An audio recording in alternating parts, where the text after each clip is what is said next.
Va ora in onda Cultura e Arte con il professore Andrea Rognoni. A te la linea. Grazie Sveva, oggi siamo con la trasmissione Cultura Popolare, che certo è abbinata a Cultura Arte del sabato. Cultura Popolare è legata da una parte alle tradizioni che ovviamente fin troppo sbrigativamente vengono gibollate come folklore.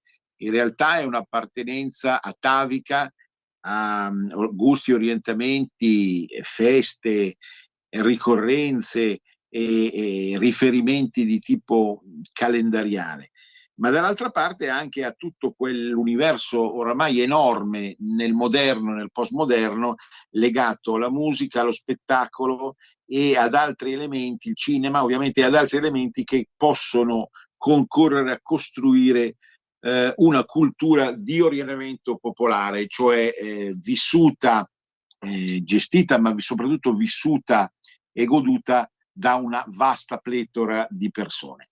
Per calendario oggi San Costantino, il 3 de Mars, che è un appuntamento inderogabile per la cultura milanese. Scorribande Celeste si parlerà del segno dei pesci, poi c'è una ricorrenza 50 anni di Profondo Rosso.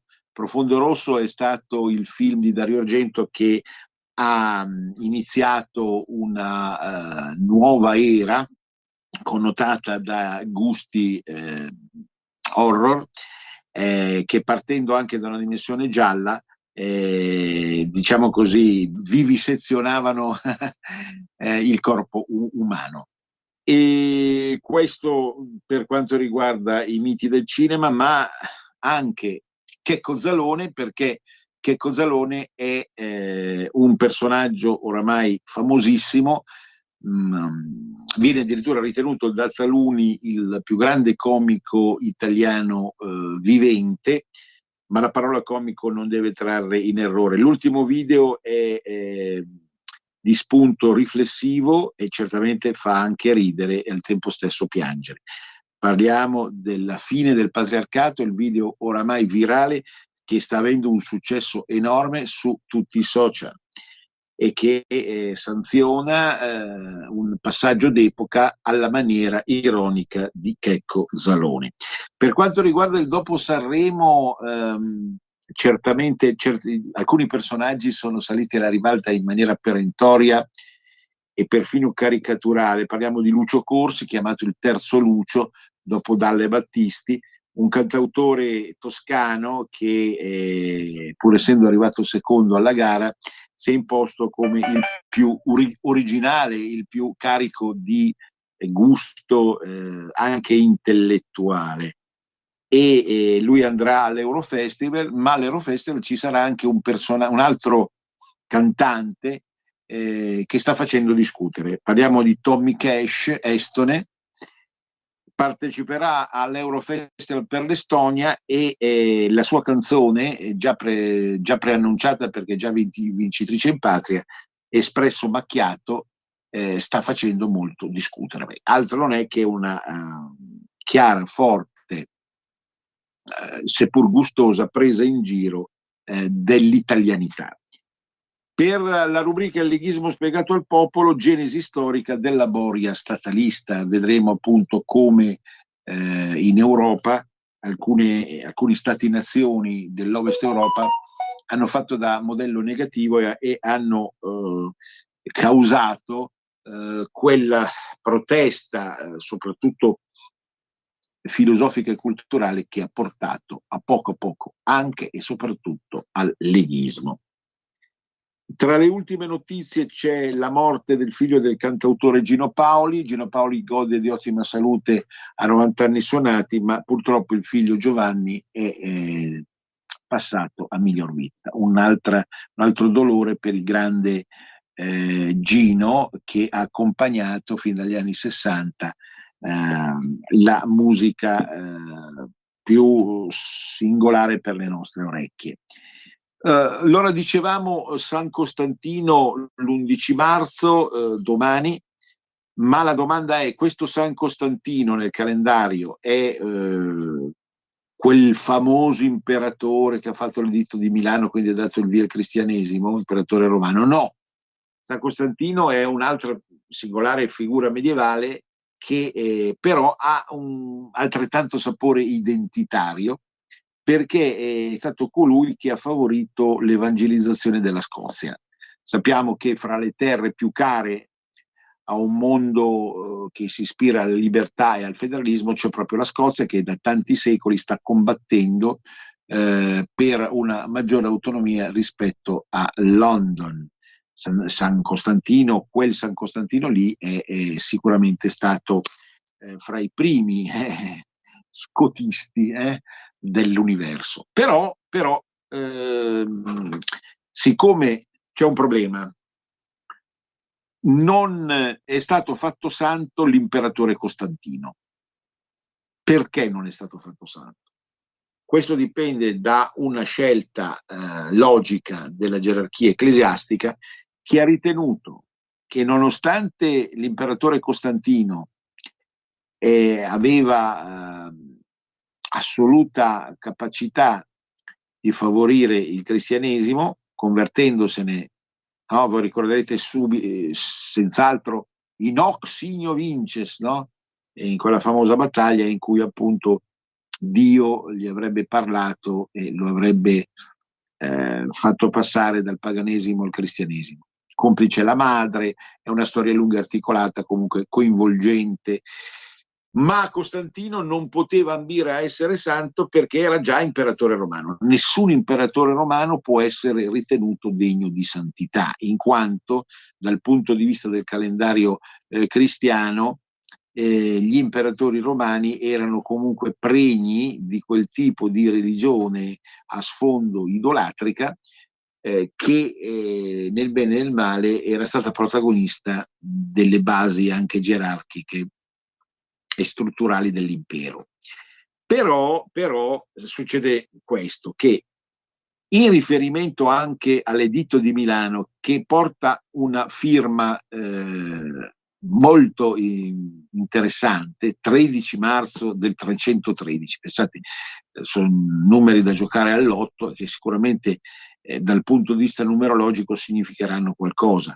Il 13-3 del 313 viene bandito da parte dell'imperatore Costantino l'editto di Milano, che permette al cristianesimo di diventare la religione ufficiale. Pensate voi, ancora una volta Milano protagonista. Ma quel 13 marzo in realtà era già per i milanesi qualcosa di importante, tanto che poi verrà ufficializzato come una sorta di capodanno, no? Attraverso tutta un'altra storia che adesso qui non abbiamo tempo di raccontare e che riguarda soprattutto un altro santo che è San Barnaba. Il 13 marzo è diventato ufficialmente la festa di primavera perché appunto il 3 de Mars, già dai tempi della prima modernità, a Milano si festeggiava con tutta una serie di iniziative che sono soprattutto floreali e che qualcuno ha ricondotto addirittura delle origini celtiche.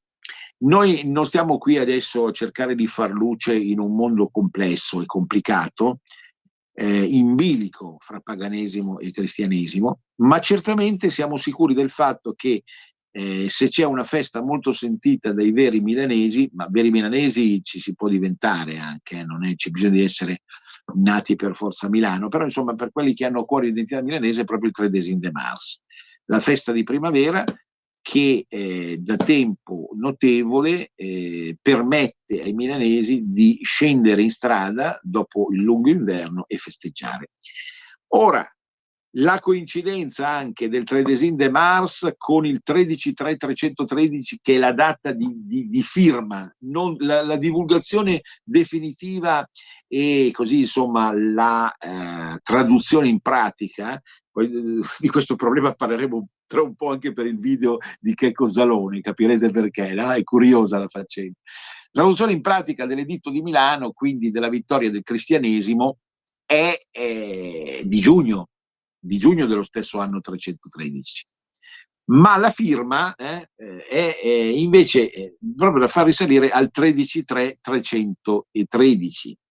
Quindi, tenuto conto di tutto questo discorso e tenuto conto che non esiste un Costantino imperatore santo, molti milanesi festeggiano domani anche come se fosse un santo l'imperatore Costantino. Oibò, dei milanesi che festeggiano un imperatore romano, ma incredibile, cioè la realtà supera la fantasia. Com'è possibile tutto questo? Sì, è possibile perché appunto dal punto di vista del mondo lombardo e in particolare ambrosiano, ecco, citiamo qui anche Ambrogio che è stato poi in quei tempi anche un altro grande protagonista della milanesità, il vescovo attuale patrono.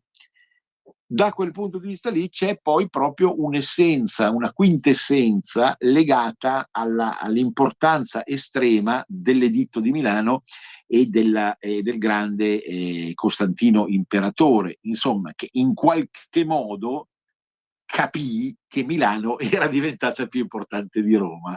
Ecco, ora non vogliamo far svenire la povera Sveva, però sicuramente quello che allora venne vissuto da parte della cittadinanza già bella nutrita di allora, dei primi secoli d.C., di quella che diventerà la capitale economica niente di più, economica d'Italia, ecco, è sicuramente importante, coinvolgente. Del resto la Milano imperiale sarà la nuova capitale dell'impero romano al posto di Roma e come poi ho scritto anche in Geostoria della civiltà lombarda, no? Uno dei libri a mia firma e cura, sicuramente avrà modo di brillare per il mondo intero fin d'allora.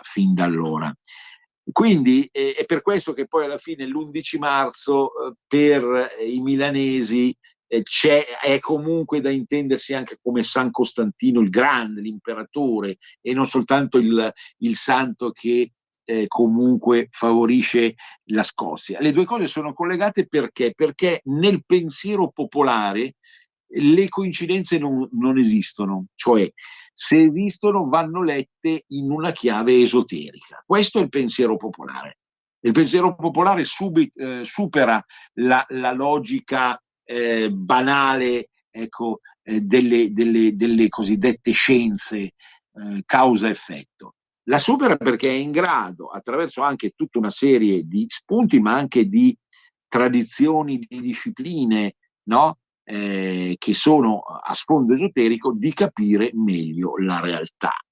Quindi 13 de Mars, festeggiatelo se siete a Milano. In ogni caso oramai le manifestazioni sono rimaste poche, cercate di leggere sui giornali se fra qualche giorno, siamo il 10, quindi giovedì, ci sarà qualcosa di interessante. Ancora negli ultimi tempi è rimasto qualche cosa, soprattutto nella zona di Porta Romana, ma non ci giurerei fino in fondo, anche perché noi sappiamo benissimo che questa giunta comunale ha fatto di tutto ma veramente ha fatto di tutto per sradicare le antiche radici della milanesità e quindi dobbiamo soltanto piangere da questo punto di vista. A proposito di esoterismo, ma anche di conoscenza del cielo, per Scorribande Celesti, il mare della piscinità, ultimo segno dello zodiaco, lo stiamo vivendo in questi giorni in maniera sostanziosa e sostanziale. Vi avevo citato qualche puntata fa Antonello Venditti con Sotto il segno dei pesci, che è poi effettivamente il segno di tantissimi cantanti e musicisti. Anche qui non per una coincidenza, ma perché sarebbe, secondo i cultori della materia astrologica, sarebbe il portatore di quei valori di immaginazione, di fantasia, appunto di arte e musicalità che stanno alla base di tutta la tradizione anche canora italiana. E quindi noi sappiamo che il segno dei pesci, che finisce attorno al 20 di marzo, in pratica San Benedetto, le rondini sul tetto, inizia il segno dell'Ariete. Sappiamo anche che favorisce, sia dal punto di vista dei nativi ma anche del periodo, così, una riflessione su tutto quello che è fantasia artistica e musicale, e adesso ve lo dimostrerò parlando anche del dopo Sanremo. Ma ovviamente, ancora una volta, perché questa materia va trattata coi guanti, e sono perfettamente a conoscenza di come un tema natale presenti una tale articolazione e ricchezza di sfumature da non può essere liquidato sotto una battuta che ancora purtroppo i rotocalchi cercano di adottare genericamente il segno dei pesci, genericamente il segno dell'Ariete, ma questo non è più possibile. Stiamo parlando di valori che poi vanno rivisti alla luce di altre realtà come l'ascendente, i pianeti e compagnia bella. Però rimane questo archetipo, questo significato profondo di questi due abitatori del mare, e viene in mente anche qui una canzone di Lucio Dalla, Come profondo il mare, che evidentemente vivono di questa grande, grande immaginazione. E a proposito di immaginazioni, sono 50 anni, nella primavera del 75 usciva Profondo Rosso. Fu veramente uno shock, perché si introduceva nel cinema italiano, e in un cinema che non era relegato a pochi, ma si rivolgeva oramai a una vasta pletora di persone, magari escludiamo i piccini per il vietato, ma sicuramente dall'adolescente per arrivare al vecchio, fu a disposizione nelle sale, ecco perché allora non si ragionava attraverso riduzionismi, meccanismi spettacolari via TV, via telefono o altre diavolerie telematiche. Fu a disposizione per quelli che volevano da vedere, appunto, di chi aveva forse bisogno di essere scioccato. Ecco, che, di fronte alla cultura popolare postmoderna, di cui si sono interessati ultimamente diversi studiosi, chiediamoci sempre che cosa è successo nell'animo umano a 3/4 del secolo scorso, e poi dopo arriveremo anche a capire cosa sta succedendo a 1/4 del secolo in corso. A 3/4 del secolo scorso, quindi attorno al 1975, l'animo umano osava entrare in un campo minato, in un settore dell'immaginazione, e seguiamo ancora questo fil rouge questo pomeriggio, dell'immaginazione attraverso il cinema, che era comunque ai tempi una mass media estremamente popolare, con afflussi nelle sale veramente enormi come numero, come consistenza, alla fine anche in denaro e vantaggi materiali per chi lo produceva. Ebbene, con un cinema italiano ancora sulla cresta dell'onda, e con questo filone che vede Dario Argento protagonista assoluto, che andava a scandagliare proprio la complessità del male anche attraverso immagini, pensieri, scene che avevano a che fare col sangue e con la morte. Voi direte, beh sì, una sorta di scommessa col diavolo.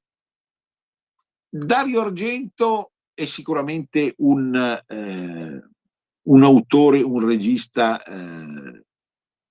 capace, estremamente sottile in questa area del cinema. Però vi ricordo che in quel periodo moltissimi registi, penso a Pupi Avati, penso a Bava, quindi registi anche padani o emiliani o piemontesi, si stavano dedicando a questo settore, perché avevano capito che, cosa vi dicevo 2 minuti fa, l'animo umano stava cambiando. cioè non era più un tabù parlare di certe questioni francamente horror, legate alla morte, all'aldilà, ma soprattutto al sangue e all'orrore. Tantissimi altri film, questo autore, questo regista mostrerà scene raccapriccianti. Profondo rosso, lo dice la parola stessa, no? Appunto, è la discesa agli inferi del sangue. E tutto il film, che è ambientato in una villa torinese, ecco anche qui ancora il nord, ma per scelta di un romano, Dario Argento, che bravissimo, che comunque aveva capito che al nord c'era più materiale, nel bene e nel male, per andare avanti su questa linea. Ecco, tutto questo settore veniva incarnato da quella villa inquietante dove avvengono le scene principali di Profondo rosso, e dove appunto la musica accompagna delle scoperte terrificanti del protagonista. Il successo fu enorme e certamente ci furono condanne giustificatissimi da parte sia degli autori classici del cinema, che rimasero appunto, si dice, inorriditi, sia da parte anche di certe istituzioni come la Chiesa e lo Stato, la scuola, che rigettava un approccio così diretto a tematiche che poi comunque venivano ritenute non solo violente, ma assurde dal punto di vista del realismo. Ma noi sappiamo che nel Novecento già c'erano state prove, anche nel cinema, ma nella letteratura, nell'arte, di surrealismo, di surrealtà, o meglio anche di indagine in interiore homini, si dice, cioè nell'interiorità, che passasse attraverso la distonia della violenza e del sangue. Qualsiasi condanna morale, già allora, a maggior ragione oggi dopo 50 anni in cui sono passate sullo schermo tante di quelle cose innominabili, sotto tutti i punti di vista, qualsiasi condanna morale deve però, e questo riguardate il mondo dell'arte anche nella sua complessità, deve tener conto di questa temperie di passaggio fra XX e XXI secolo, che appunto viene chiamata postmodernità, e che quindi attraverso modalità che sono anche politiche o metapolitiche, nel bene e nel male sempre, porta a una rivoluzione nell'arte. Pensate all'arte contemporanea, pensate alla musica appunto, pensate al cinema, di come evidentemente si è voluto sondare, complici o portavoci, questi registi che vi ho citato, in particolare Dario Argento, si è voluto sondare gli aspetti più inquietanti, ambigui, strazianti, orrifici dell'essere umano. Ma forse non poteva che essere così, capite? Perché era una sfida che andava fatta per capire meglio se stesso, a rischio di perdersi per sempre. Adesso noi siamo pronti per accettare il break, perché ci viene la pelle d'oca. A dopo il break! Stai ascoltando Radio Libertà, la tua voce libera, senza filtri né censure, la tua radio. Stai ascoltando Radio Libertà, la tua voce libera, senza filtri né censura. La tua radio. A te la linea. Grazie. Sono passati 50 anni e il cinema, o una particolare riduzione appunto postmoderna e assolutamente inedita da qualche anno del cinema stesso, cioè dei cortometraggi video che passano soprattutto sui social, diventano protagonisti. Parliamo dell'ultimo video appunto di Checco Zalone, che riguarda la fine del patriarcato. Ecco, 50 anni fa, quando era uscito Profondo Rosso, il thriller Profondo Rosso, l'horror Profondo Rosso, comunque non si mettevano ancora in discussione le basi di quello che viene chiamato il patriarcato. C'era un primo femminismo che rivendicava una certa parità, ne abbiamo parlato sabato, c'era comunque una chiara inquietudine e per esempio in Profondo Rosso la presenza del femminile era comunque fonte di domanda e di sconcerto. Ma noi adesso, dopo 50 anni, siamo arrivati in una fase della storia umana, direi soprattutto dell'Occidente, questo perché non vivo in Cina e non vivo in Sud America, vivo in Europa e vi parlo soprattutto dell'umore culturale, morale, spirituale dell'Europa. Siamo arrivati a ripescare due termini piuttosto antichi che sono patriarcato e matriarcato. Probabilmente non sono stati trovati altri termini, il che ci induce a temere una certa povertà della lingua italiana impoverita dai mass media stessi.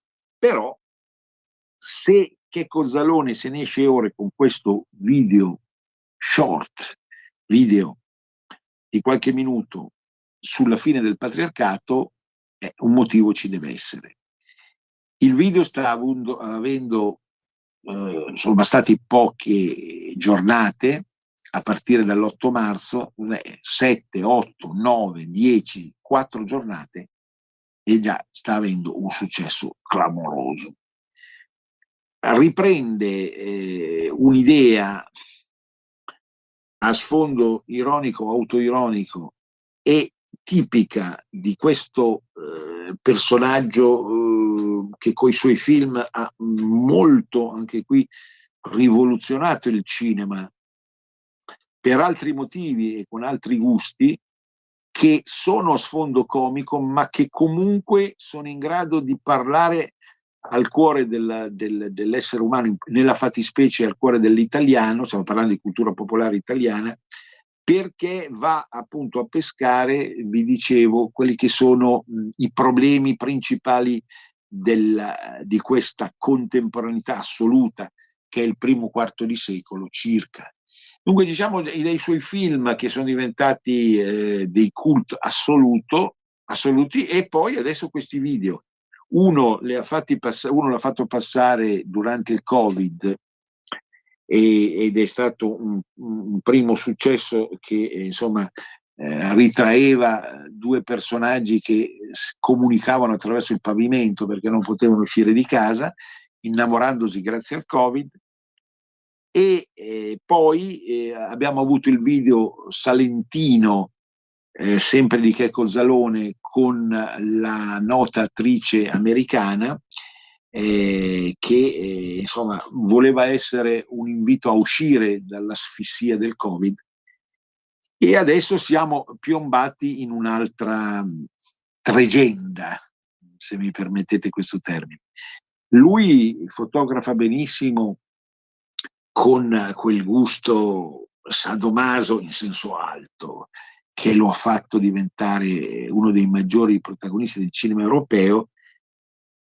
Luca Medici si chiama in realtà, l'avvocato Luca Medici, in arte Checco Zalone, che diciamo con pronuncia barese suona Checco Zalone, cioè che diciamo così sbruffone, cretino e assolutamente incapace, e la battuta è autoironica.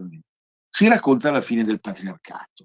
La scena è un paese calabrese, ma pare che sia stato girato nei dintorni di Roma, non ha importanza, e oltretutto in una temperie storica che non sarebbe proprio quella di estrema attualità, anche se fa riferimento all'attualità.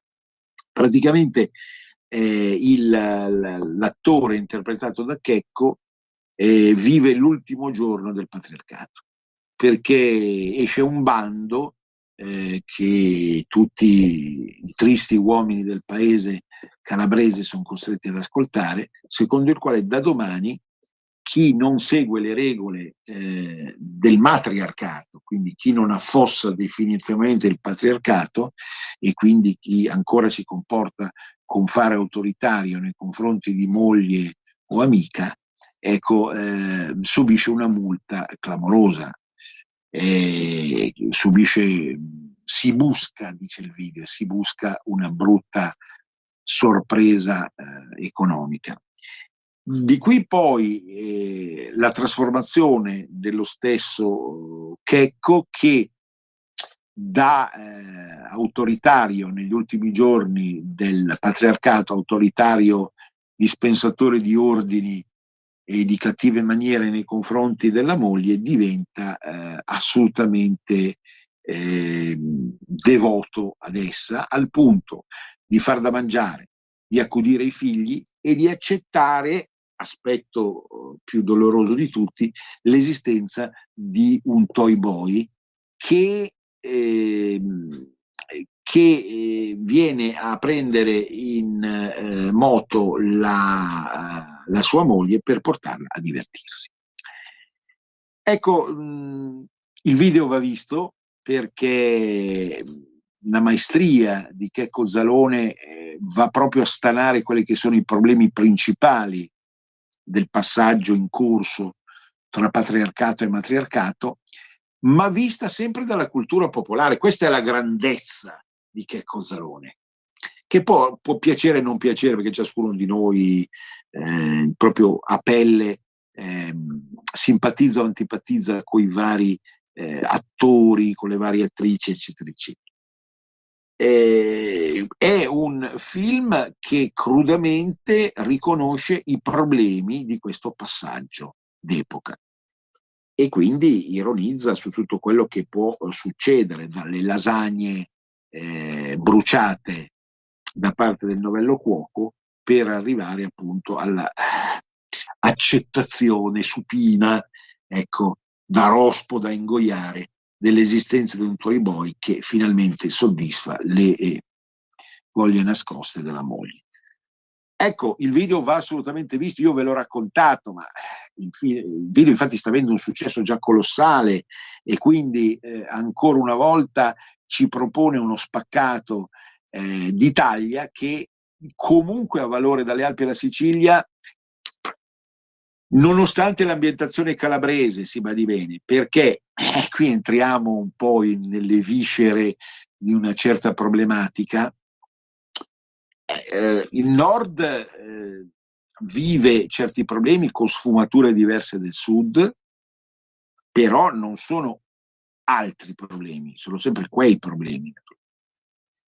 Il nord può avere accettato prima un progressivo cambio d'epoca, anche proprio dal punto di vista del popolino, si dice spicciolo, però non per questo ovviamente rinuncia a riflettere su quelle che sono le ambasce, le angosce che provengono da questa tregenda, come si suol dire. Quindi godetevelo questo video, perché sicuramente è fonte di riflessione sulla incredibile vicenda che stiamo vivendo.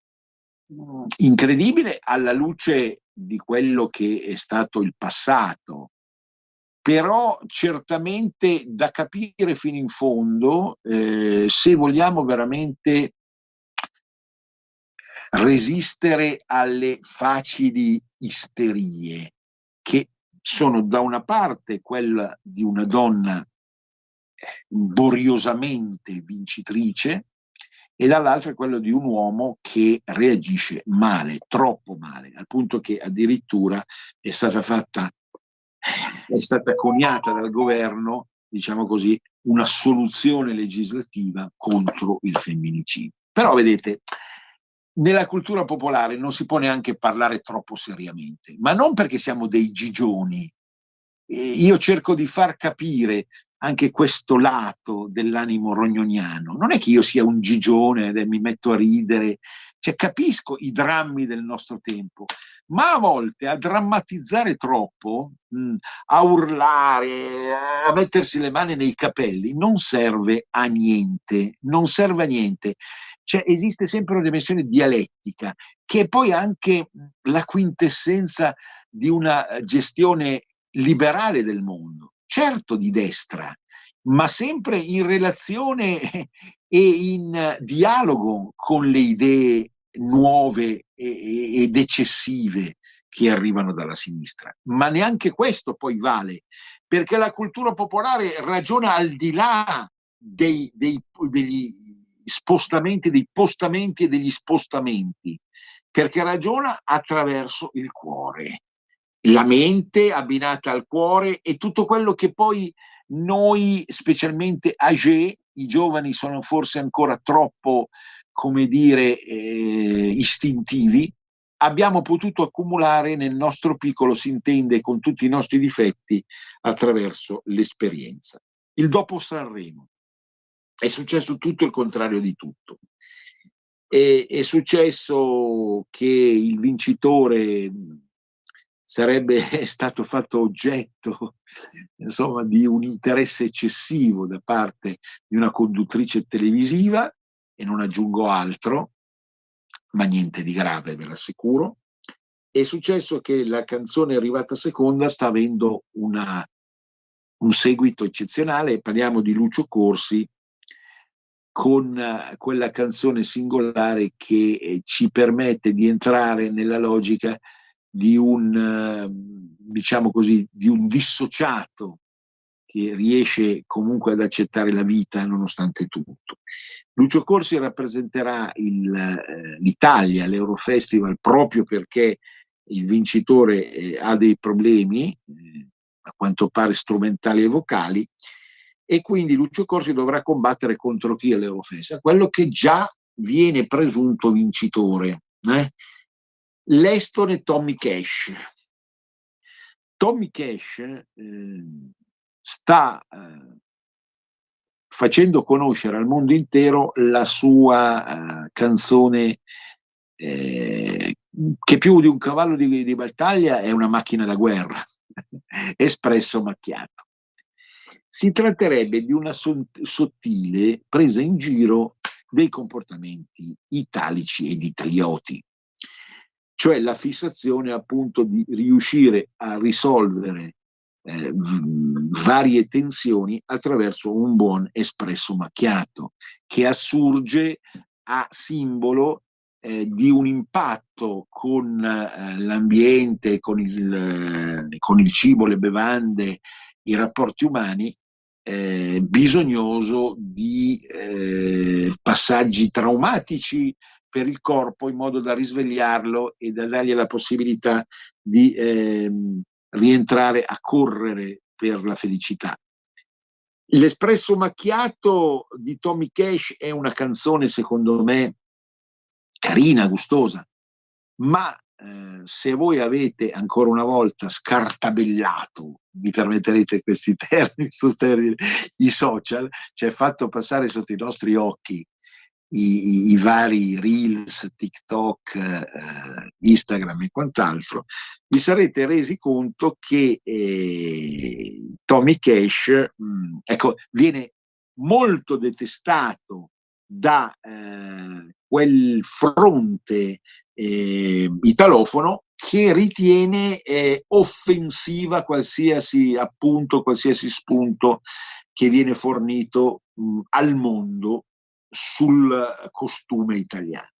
Ma noi non dobbiamo preoccuparci più di tanto, al netto ovviamente delle differenze che ci possono essere anche all'interno, che questa radio ha sempre sottolineato solo per motivi costruttivi e non distruttivi, all'interno delle varie realtà italiane. Però al di là di questo, quelli che sono i simboli anche veramente fetidi, tipo maccheroni, mandolino e espresso macchiato, vanno pur sempre visti come reazione del mondo, come una reazione identitaria. Voi capite che in Estonia, in Lettonia, in Lituania, in alcune aree del nord Europa, questa maniera di interpretare la vita quotidiana a sud delle Alpi stupisce, ovviamente, stupisce moltissimo, no?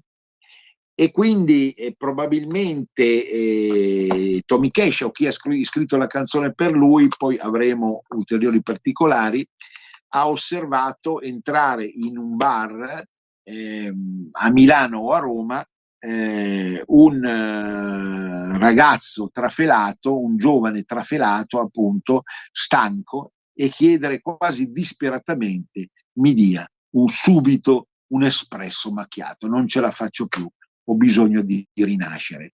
Ecco, questo atteggiamento secondo me davvero appartiene all'universo italofono, perché frequentando la Germania personalmente, la Francia, altre zone dell'Est Europa e del Nord Europa, mi rendo conto che questa apprensione rispetto alla vita quotidiana esiste in altri termini, ed è programmata o vissuta non con quell'accezione che la viviamo noi italiani. Vi faccio un esempio stupido, che può sembrare stupido, ma è interessante proprio per cultura popolare.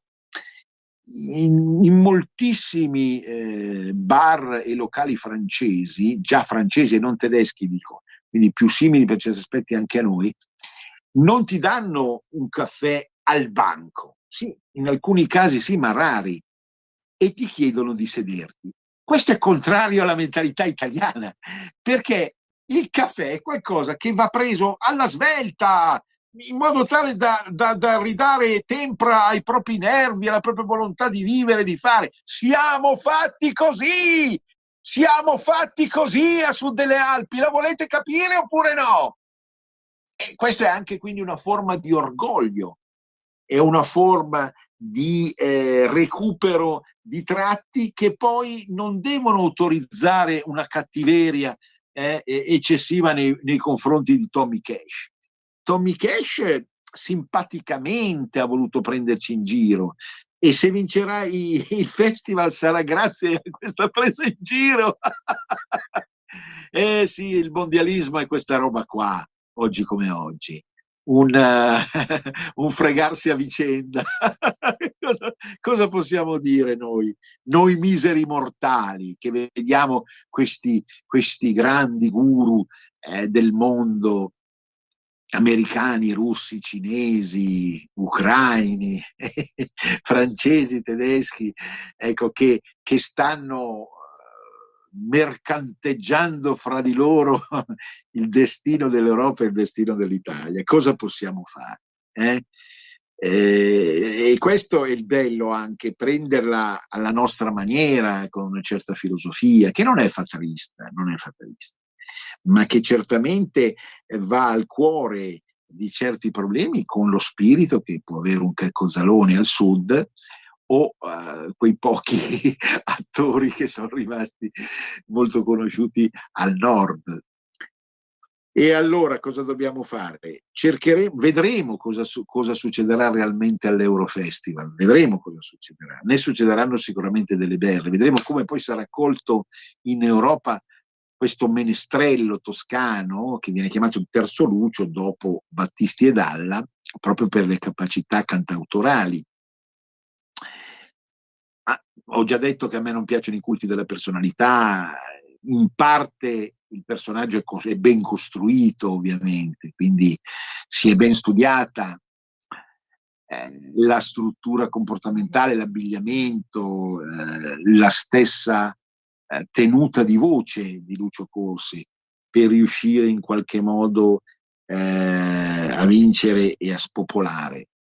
Ma del resto non diamo sempre la colpa ai mass media, a una certa TV, all'uso dei social. L'essere umano è fatto in una certa maniera. A Napoli dicono fete, chi sto fete, l'om fete, puzza di sé. Cioè non siamo perfetti, non siamo buoni, e ogni parte del mondo declina questa malizia alla sua maniera, Accettiamo i nostri difetti. Questa è la più grande delle saggezze popolari, accettare i nostri difetti interni alla nostra identità. E quindi a questo proposito, per l'ultima rubrica, il leghismo spiegato al popolo, genesi storica della boria statalista. Dicevamo l'ultima volta, l'ultima puntata, che fu la seconda, questa è la terza, di questa rubrica che si permette di cercare di approfondire le radici del leghismo, che sono tante, importanti.